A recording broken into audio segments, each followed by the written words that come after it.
All right, this is what did not make the cut as our top story. Julius Thomas is a writer, so he wound up writing that, you know what, I didn't think I was going to be back with the team after last season, so he didn't think he'd be with the Broncos currently right now. He felt he would have to move on because negotiations broke down. Obviously, that is what happened.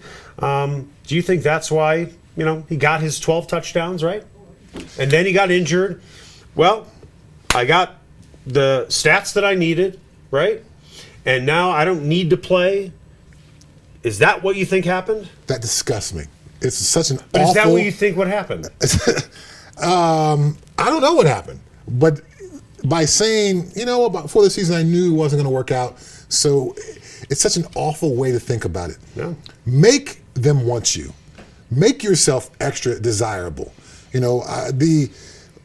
After my before my fourth year with the Pittsburgh Steelers, 21 consecutive free agents had left. Oh, okay. Wow. I was going to be number 22. It was clear to me I was going to be number 22. Why would I be any different than any of these other guys who had come and left? They were, at that time, a smaller market team. The stadium didn't have the big luxury boxes. The Rooney family didn't have the money to pay out large signing bonuses. So the writing was on the wall. That didn't change what I did and how I approached the season. Rather than turning it down, I turned it up because I want to make them try to figure out a way they can re-sign me, and I want to make myself as attractive to other teams as possible. So it wasn't like, I won't be back, so I kind of turned it down. No, I turned it up as much as I possibly could. This is my one opportunity to make a splash and make them want me so bad that they try to figure out a way to get this done. Julius Thomas's mindset obviously wasn't that way. Yeah, I mean, players, I've seen it in the NFL, they hold back a little bit when they feel like they could get hurt or lose a big contract. Julius had ankle issues multiple times throughout his career. But I agree with Chad that, and in coaching kids and dealing with youth sports, it's the same thing. Is if you don't like where you're playing, play better. Yeah. If you want to impress people, don't pout and hold back.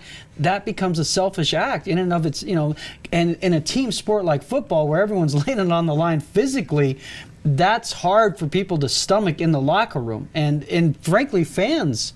And I think some of that's a little overstated because I do believe Julius was hurt more than we really believe. But when you put the full picture together of we didn't get the deal done in September, I knew we weren't going to get done, and then just all these dots start to connect. I got an injury, and I only basically played one game the final 9 weeks of the season. It's just a bad look, and perception becomes reality. Correct. Chad. Mm-hmm. Whether I do think he was hurt, perception becomes reality that his contract was on his mind. Once he got hurt, he held back, and whether that's fair or not, that's a lot of the view of the fans today. Well, not only the fans, but within the Valley, right. Within that locker room, which is even more indicting. In all your years playing, did you play with a guy that you thought, no way this guy is as injured as he says he is? Did you ever question a guy's injury? Oh, absolutely.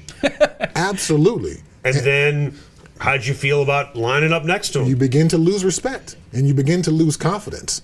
And, we've talked about it a number of times. You want to name names? I will not name names, but we talked about it a number of times on this show that, John Elway kicking and screaming, and how do you build that type of locker room environment? It can't be done with free agents. It has to be kind of done with guys you're drafted, and we're kind of blood brothers. We're all in this together. Once you see that guy begin to turn it down, then you start to doubt him, and that erodes your confidence. And now, as a player, I'm not sure if he's going to make that play. So I go over there and try to help him, and now I end up missing a play because I'm trying to help him because I lost confidence in him. And it's such a domino effect, a spiraling effect that affects the entire team when even just one guy doesn't seem to be as committed as everyone else. And that's what's so impressive, and Chad knows this about Belichick and even Pete Carroll, is how to the degree they all buy in and they take ownership. And it's so personal in practice that I've always said this. Once the players take ownership, it's way more powerful than the coach. Because the coach can yell at you, and then eventually it becomes noise, and you're just rolling your eye. But when your teammate tells you, hey, you need to be in this spot, because I'm in my spot, I'm in there studying film, and I'm tired of you missing it for me covering for you, and it looks like I'm getting beat and booed when it's you, and I'm covering for you. That's getting tired. And when they take ownership, that's a powerful thing. And so when somebody, a big star, is kind of half pregnant, that hurts the process.